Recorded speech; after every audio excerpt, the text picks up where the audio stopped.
Okay, let's roll right into our post-race with our winning team. Today's 44th annual Good Sam Roadside Assistance 500 here at Talladega Superspeedway.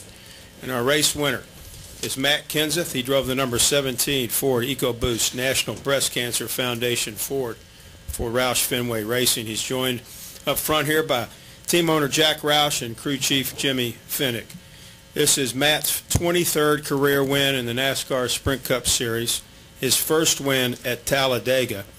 It's his second win here at a restrictor plate track in 2012. And Matt, take us through this win here today. Certainly a shot in the arm for the 17 team, and yet another example of just the talented racer and race team that you guys have over there. Yeah, thanks. I mean, plate racing is really a testament to everybody at Roush Fenway Racing, the guys that build these cars and put bodies on them, and Jimmy and all the guys that set them up and work on them in the pit crew, and certainly everybody at the engine shop, Doug Yates and all them guys. So plate racing, especially Talladega, has always been about a fast race car, not necessarily a good handling one, or I never felt like the driver was a huge factor. So certainly this win is really about them guys a lot more than me, but glad to get them the win. The plate stuff has just been unbelievable this year. All four plate races they put me in a position to win, and I really felt like I let them down here last time on the move I made or didn't make. And at Daytona again, we had a shot to win that thing and messed it up at the end and got beat by Tony. So I'm really proud to be in victory lane with these guys. They worked on it hard today. We had a up and down day. We had a couple near misses on the track and had to work our way back through the pack 2 or 3 times. We had the car pretty loose, pretty tough to drive at times. So glad it all worked out for us at the end. Okay, crew chief Jimmy Fennig, talk about today's race and maybe how things looked up from your vantage point here this afternoon.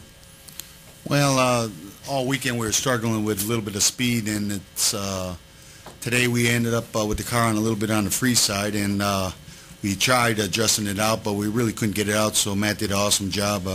As you all seen him going down on the apron there to save that thing, but it was a good race. Feel bad for him to have to drive it that free, but at the end we ended up with the trophy. Owner Jack Roush, talk about this win here today. Certainly, again, it's just a testament to the hard work and the overall organization that you have over there. We've got great sponsors, and we've got great technical support behind our race cars, and we've not won as many races as we should this year. Certainly this, in my 25 years, has been the best year we've had at restricted plate racing. Unless I'm misinformed, Matt has led going into the final lap of every restricted plate race we've had this year. He's won 2 and come up a little short on the other 2. It's great to be here with the Breast Cancer Foundation, with the EcoBoost Ford Fusion, and with Best Buy and 3M and not 3M, but Best Buy and Fifth Third, and with Zest as well. It's Jimmy Fennig is really good at his trade, and when he rose his car into the tech line, I've got every confidence that he's gotten every bit of consideration that the tech people will allow, and he gets the speed out of the cars where a lot of people couldn't. But Matt did a nice job today. As I said, he had a couple of occasions where he could have wound up on his roof or on his side, and he managed to have the presence to be able not to do that, presence and skill not to let that happen, and he wound up in the victory circle. Let's go to the press box for our first question. Go ahead. Lee Spencer, Fox Sports, congratulations. Matt, how would you describe your strategy going into a race like this? I mean, do you race just to wait for the finish, to go to win, or are you just racing for surviving?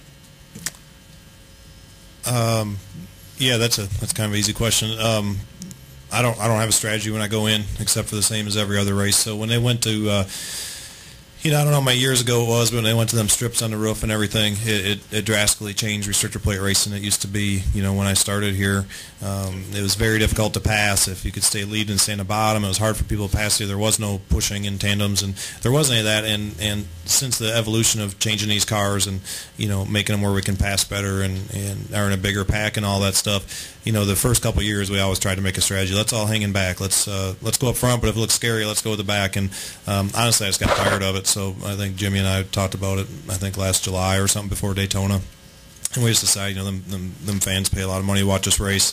These guys pay me money to drive the race car fast. We just go out and race hard every lap. We go try to qualify the best we can, go up, try to lead the most laps if we can, and put ourselves in position to win the race, and not really worry about all that. As you saw today, and you've seen a lot of times, there is no safe place. Tony was leading, or I might have just passed him. I might have been second when he got wiped out. So, I mean, you got to go race sooner or later. Last lap is the last lap, and everybody's trying to get to the front. So I'd rather already be there if we can be.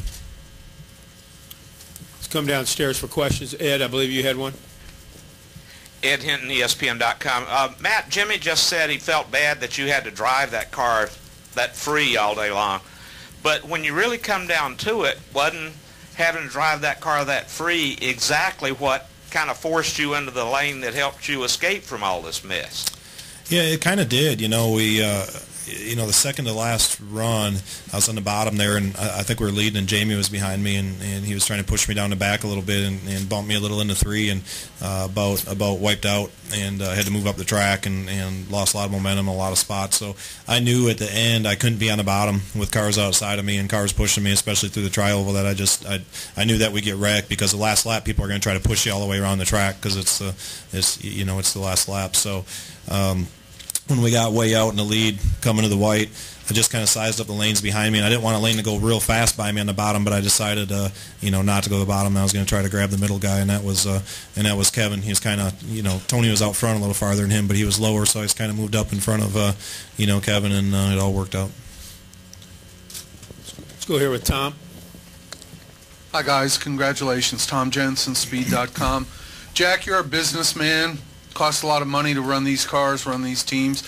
Does it cringe when you come here knowing the investment it takes to build these cars and knowing there's a pretty good chance you're going to come home with a lot of them torn up? Well, I'm real conflicted about restrictor plate racing. It's NASCAR's marquee. The high banks of Daytona and Talladega have built a foundation under a lot of their promotions, and a lot of fans relate particularly to these racetracks.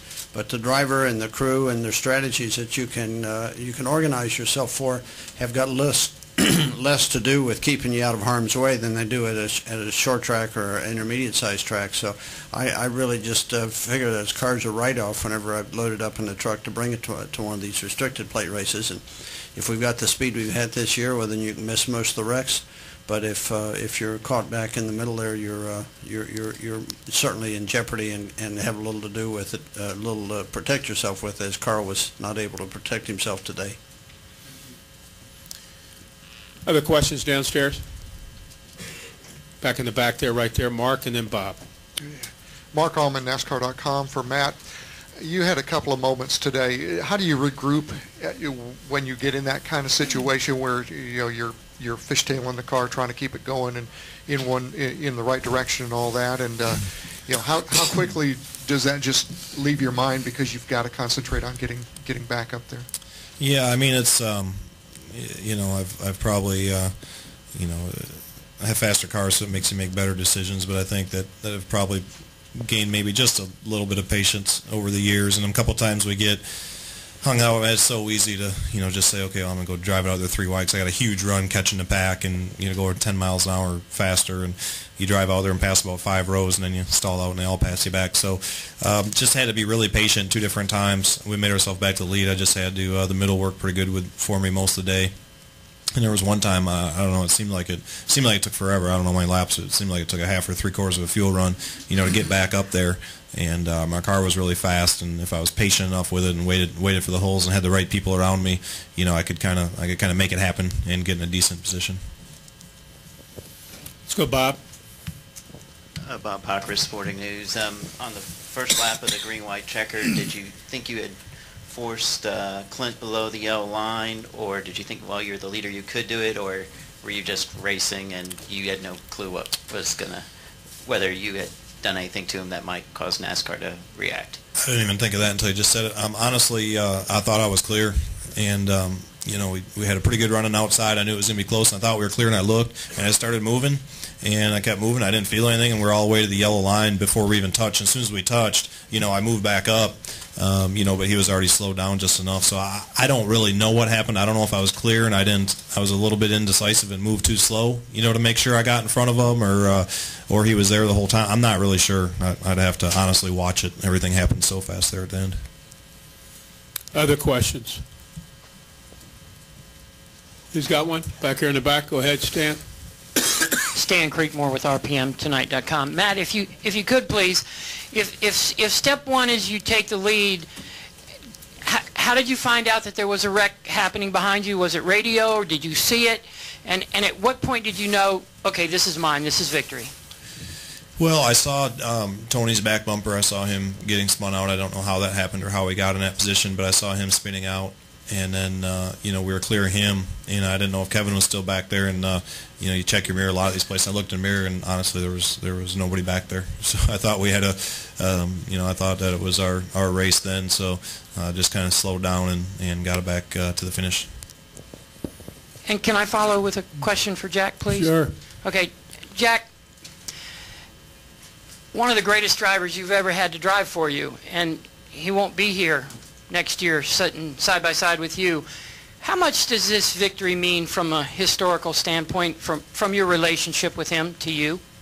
Well, I hope it's not the last race we win together, but it wasn't my choice that we would end our relationship this year. But it is what it is, and I'll take what I can get between now and then, and I'll remember it with great pride and satisfaction. Go up to the press box. Any questions in the press box? No questions.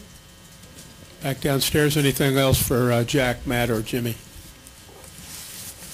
Well, congratulations. That was a big win today for the 17 car. Congratulations to Matt Kenseth, Jimmy Fennig, and Jack Roush. Thanks a lot, guys.